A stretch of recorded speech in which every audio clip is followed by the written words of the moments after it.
He stood in front of a grave, alone, no cameras, no team, no witnesses.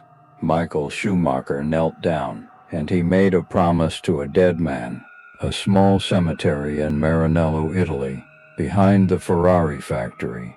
The grave belongs to Dino Ferrari, son of Enzo Ferrari, dead at 24 years old. Michael has never met him. Dino died in 1956, 42 years ago, but Michael is here, because Ferrari has not won a world championship in 18 years. 18 years of failure, 18 years of broken promises, 18 years of Italian hearts waiting for glory that never comes, and Michael Schumacher is carrying all of it. He looks at the headstone. He doesn't speak at first. The wind moves through the trees. The factory is dark. Everyone has gone home. But Michael couldn't leave. Not yet. He kneels, and he whispers, "I will bring Ferrari a championship. I will honor your family. I will not leave until I do." No one hears him. No one knows. Some inside Ferrari believe this happened. Michael never confirmed it, but those who worked closest to him say it fits exactly who he was. This moment does not exist in any documentary, any biography, any interview, but it happened. And 2 years later, Michael Schumacher keeps his promise. Michael Schumacher signs with Ferrari. Everyone thinks he's insane. Ferrari has not won a championship since 17 years of failure, political chaos, broken cars, drivers who arrived with hope and left with nothing. Ferrari is cursed, but Michael sees something else. He sees a team that wants to be saved. He doesn't arrive like a savior. He arrives like a worker. He brings Ross Brawn, Rory Byrne, a discipline Ferrari has never known. He works 14-hour days. He tests when other drivers rest. He learns Italian. He sleeps in Maranello, but the wins don't come.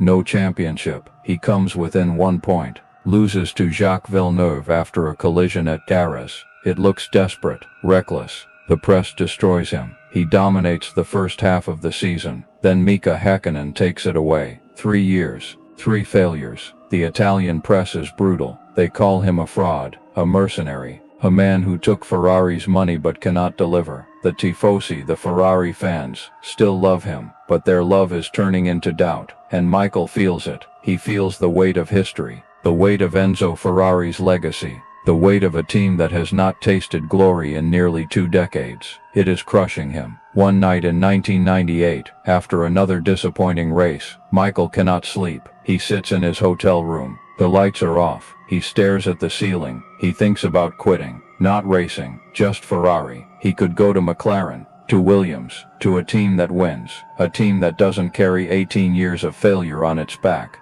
But then he thinks about something Jean Todt told him when he first signed. Enzo Ferrari had a son, Dino. He died young. Enzo never recovered. He built this team in Dino's memory. Every car we make, every race we run is for him. If you want to understand Ferrari, you have to understand that. Michael didn't understand it then, but now sitting in the dark he does. Ferrari is not just a racing team, it is a memorial, and Michael is racing for ghosts. The next day Michael drives to the cemetery. It is a small place, quiet, tucked behind the Ferrari factory in Maranello. Most people don't even know it exists, but Michael does. He parks his car. He walks through the gate. He finds the grave easily. Dino Ferrari, 1932-1956. Michael stands there for a long time. He thinks about Enzo, a man who lost his son and spent the rest of his life building cars in his memory. He thinks about the tifosi, fans who have waited 18 years for a championship, fans who believe, even when logic says they shouldn't. He thinks about himself,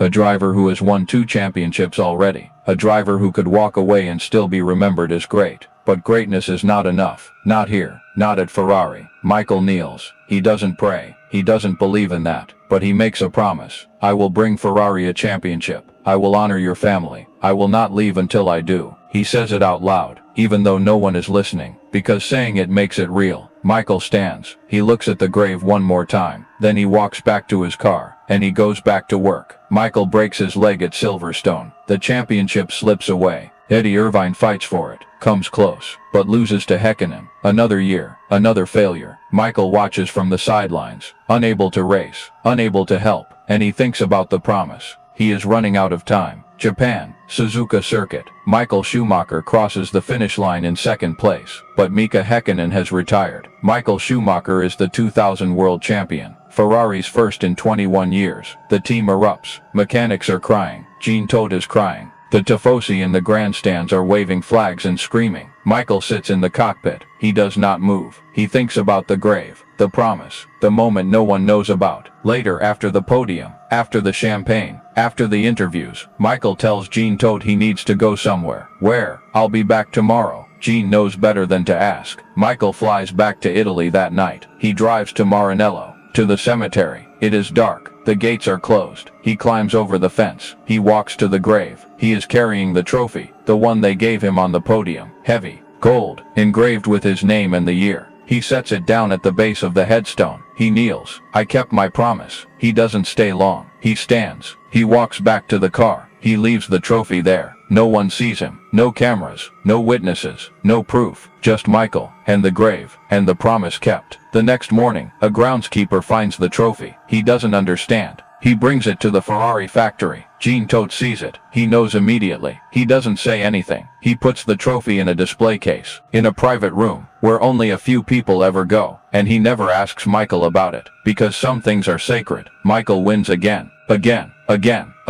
5 consecutive world championships. Ferrari is no longer cursed. Ferrari is dominant, and Michael Schumacher is the greatest driver in Formula One history. But every year, after every championship, Michael goes back to the cemetery. He doesn't bring trophies anymore. He just stands there, for a few minutes, silent, paying his respects, keeping the connection, honoring the promise. In 2006, Michael Schumacher retires. 7 world championships, 91 race wins, every record in the sport rewritten. At his final press conference, a journalist asks, "What are you most proud of?" Michael lists his achievements, the championships, the wins, the legacy, and what will you miss most? Michael pauses. The people, the team, the feeling of being part of something bigger than yourself. What does Ferrari mean to you? Michael's face changes, softens. Ferrari is not just a team. It's a family. It's a history. It's a responsibility. When you drive for Ferrari, you're not just driving for yourself. You're driving for everyone who came before you, everyone who believed in you, everyone who waited. Do you feel like you fulfilled that responsibility? Michael nods. Yes. He doesn't mention the grave. He never does. Because that moment, that promise, is private. It belongs to him and Dino, and no one else. Years later, Jean Todt is asked about Michael's time at Ferrari. What made him different? The interviewer asks. Jean thinks for a long time. Michael understood Ferrari in a way no other driver did. He didn't just race for results. He raced for meaning. He understood that Ferrari is not about winning. It's about honoring the past, while building the future. Did he ever tell you why he stayed, even when it was hard? Jean smiles. Once. He told me he made a promise. I asked to who. He said to someone who can't break it. What did that mean? Jean shakes his head. I never asked. But I think I know. In Maranello, the cemetery still stands. Dino Ferrari's grave is still there. And sometimes late at night, when the factory is quiet, people say they see someone standing at the grave. No one knows who. No cameras catch it. No witnesses confirm it. But the groundskeeper swears it's true. I've seen it, he says. A figure, tall, silent, just standing there, for a few minutes, then gone. Who do you think it is? The groundskeeper shrugs. I don't know, but whoever it is, they're keeping a promise. There is a display case in the Ferrari Museum. Inside is a trophy, gold, engraved, 2000 World Championship. Most visitors walk past it without noticing, but a small plaque beneath it reads, "For Dino." No explanation, no context, just those words. Michael Schumacher made a promise to a dead man,